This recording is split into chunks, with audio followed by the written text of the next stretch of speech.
The metallic voice tore through the morning stillness. James Carter, this is the sheriff's department.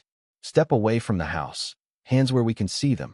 It echoed across my 18-acre ranch, catching me on my front porch, barefoot in my old flannel pajamas, clutching a chipped blue coffee mug. The coffee sloshed over my hand, but I barely noticed the burn. My mind was racing, trying to make sense of the impossible. Moments ago, the world was compine-scented air, the soft snores of my labs, Scout and Duke, drifting from inside. Now, four squad cars blocked my gate, their red and blue lights pulsing like a heartbeat. Deputies crouched behind their doors, guns drawn, their faces hard and unyielding.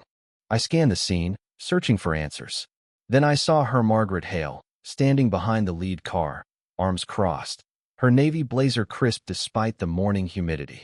A silver HOA badge gleamed on her lapel, marking her as president of the Pinewood Estates Homeowners Association, whose jurisdiction ended 3 miles down the road. I'd had my lawyer, Robert Klein, confirm it twice before I bought this place.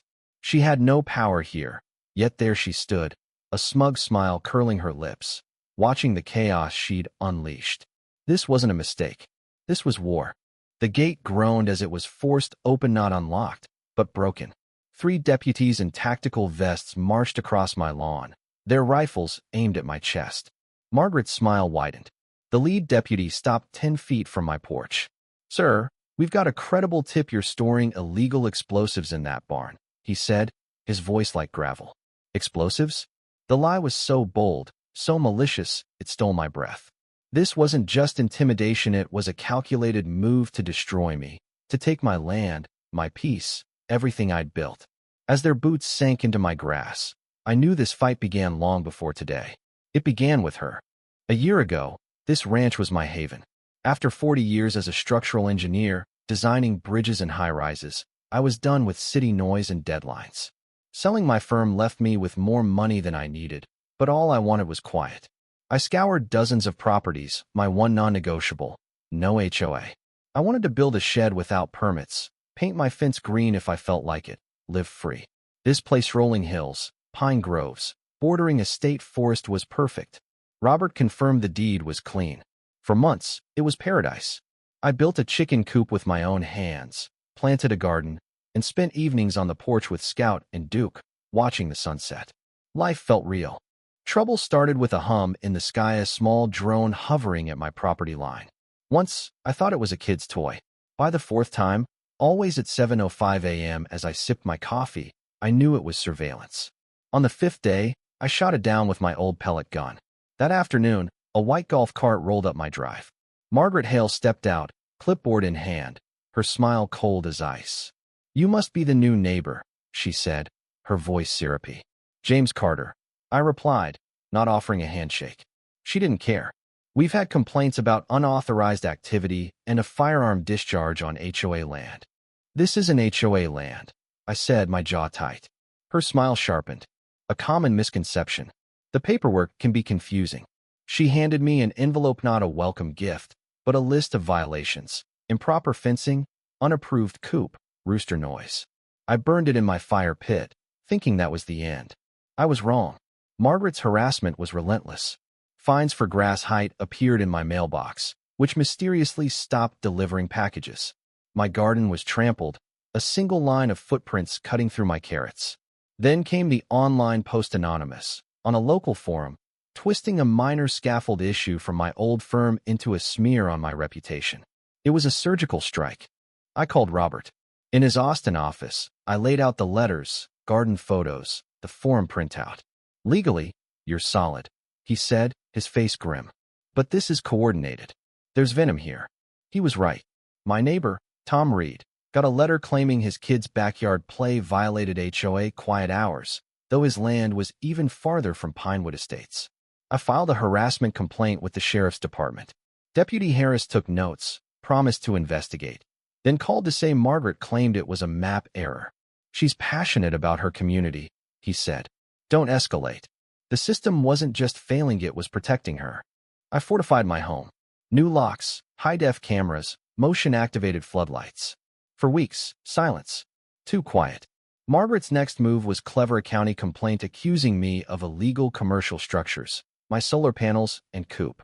It triggered an investigation, setting the stage for that morning standoff.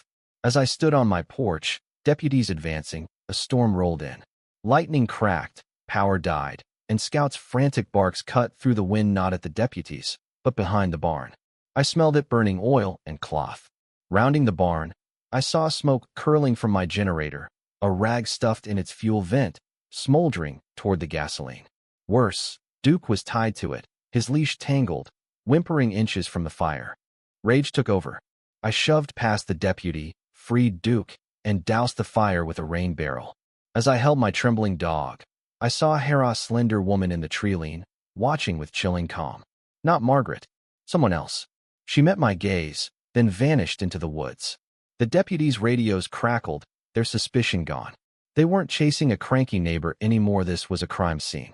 Margaret's smile was gone, her face pale. Her plan had backfired. The fire marshal confirmed arson. I told Deputy Harris about the woman in the woods. He scribbled, uneasy. Margaret, questioned across the lawn, was unraveling, her voice shrill. I called Robert. The gloves are off, he said. We go public. A Tribune reporter ran the story. Rancher targeted by HOA in arson plot. It exploded. A young woman, Sarah Wells, showed up at my gate, a former HOA board member. Margaret did this to others, she said, handing me a USB drive. I'm not a saint. I want revenge. The drive held everything: surveillance logs, financial records, and a folder labeled water.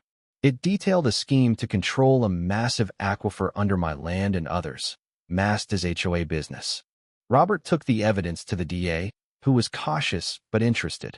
A Houston lawyer, representing an anonymous client, warned Robert of reputational harm. Then Tom confessed. Giltridden had disabled my camera the night of the fire after threats to his son. The enemy didn't just break laws, they broke people. A manila envelope arrived, no return address, containing a map with 5 properties marked by red XS. Mine was number 5. The others were gone, foreclosed, poisoned, burned out.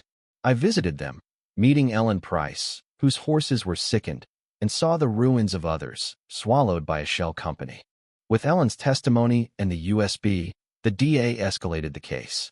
Warrants were issued for Margaret and her consultant, Frank Moss. Margaret turned, naming Claire Vaughn, the woman in the woods. Frank was caught. Claire vanished. The state froze Waters' assets, unraveling its web. 6 months later, my ranch is quiet again. New chickens cluck in the coop, a gift from a local farmer. The barn is fixed, the generator's scars fading. Margaret and Frank await sentencing. Claire's gone, but I'm ready for what's next. Last night, a courier left a black portfolio at my gate. Inside, a geological survey of my aquifer and a blank purchase agreement from a Delaware LLC. I set it down and looked out at my land, Scout at my side. They're still out there, but I'm not going anywhere. Freedom isn't just quiet, it's a fight. I learned to stand my ground, document the truth, and never back down. What would you do against such injustice? Have you faced bullies who use power to silence? Share your stories in the comments. Take a stand, voice your truth. Your words can spark change. Like and subscribe to join this fight for justice.